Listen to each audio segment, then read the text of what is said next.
پاکستان کے لیے اچھی خبر، سعودی عرب پاکستان میں اعلان کردہ 10 ارب ڈالر کی سرمایہ کاری مزید بڑھانے پر آمادہ، منصوبہ سازی بھی شروع کر دی گئی۔ سعودی خبر ایجنسی کے مطابق سعودی ولی عہد شہزادہ محمد بن سلمان نے پاکستان میں سرمایہ کاری میں اضافے کا جائزہ لینے کی ہدایت کر دی۔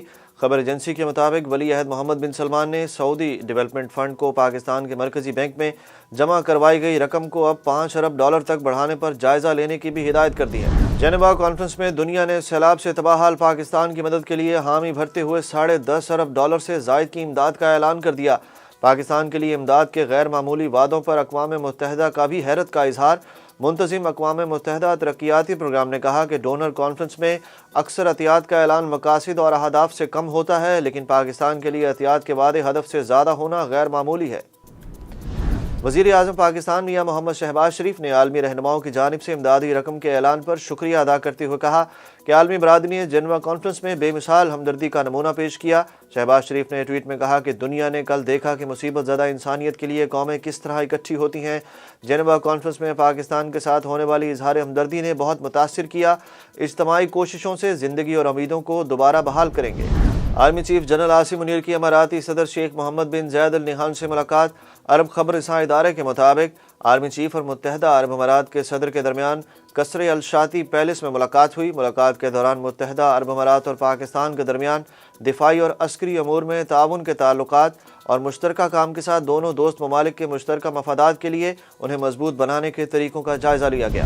امریکہ کی جانب سے پاکستان کے لیے $100 ملین اضافی امداد کا اعلان کردہ رقم خوراک، طبی امداد، زراعت اور انفراسٹرکچر کی تعمیر کے لیے استعمال ہوگی۔ امریکی محکمہ خارجہ کے ترجمان نیڈ پرائس کی جانب سے بیان میں کہا گیا کہ امریکہ پاکستان کو مالی امداد کے لیے مزید $100 ملین اضافی رقم فراہم کرے گا۔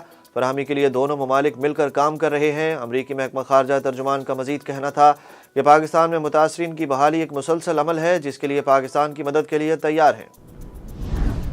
تحریک انصاف کے چیئرمین اور اہم رہنماؤں کے لیے ایک اور مشکل، توہین الیکشن کمیشن کیس میں عمران خان، فواد چودھری اور اسد عمر کے قابل ضمانت وارنٹ گرفتاری جاری کر دیے گئے۔ تینوں رہنماؤں نے حاضری سے استثناء کی درخواستیں دائر کی تھیں۔ 4 رکنی کمیشن نے دلائل مکمل ہونے پر فیصلہ محفوظ کیا تھا۔ کمیشن نے توہین الیکشن کمیشن کیسز کا فیصلہ سناتے ہوئے عمران خان کی حاضری سے استثناء کی درخواست مسترد کر دی، جبکہ چیئرمین پی ٹی آئی کے ساتھ اسد عمر اور فواد چودھری کے قابل ضمانت وارنٹ بھی جاری کر دیے۔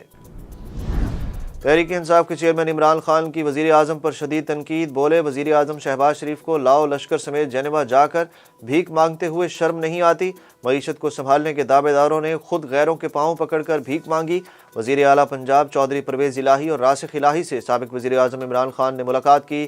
عمران خان نے گفتگو میں کہا کہ 13 جماعتوں پر مشتمل حکومتی ٹولے نے چند ماہ کے اندر معیشت تباہ کر دی ہے اور مہنگائی آسمان کو چھو رہی ہے، مگر امپورٹڈ حکومت اپنے مقدمات ختم کروانے میں مصروف ہے۔ حج کے خواہش مند پاکستانیوں کے لیے بڑی خوشخبری، پاکستان کا پرانا حج کوٹا بحال کر دیا گیا، ساتھ ہی 65 سال عمر کی حد بھی ختم کر دی گئی۔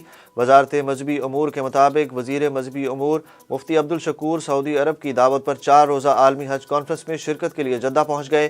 وزارت مذہبی امور کے اعلامیے کے مطابق سعودی حکام کی جانب سے وزیر مذہبی امور کو سالانہ حج معاہدے کا مسودہ موصول ہو گیا۔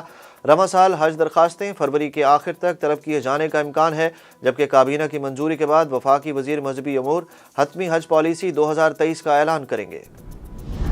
پاکستانی روپے کے مقابلے میں امریکی ڈالر کی قدر میں اضافہ تسلسل کے ساتھ جاری۔ انٹر بینک میں ڈالر 9 پیسے مہنگا ہونے کے بعد 227 روپے 50 پیسے کا ہو گیا۔ دوسری جانب گزشتہ روز شدید مندی کے بعد آج پاکستان اسٹاک ایکسچینج میں تیزی آ گئی۔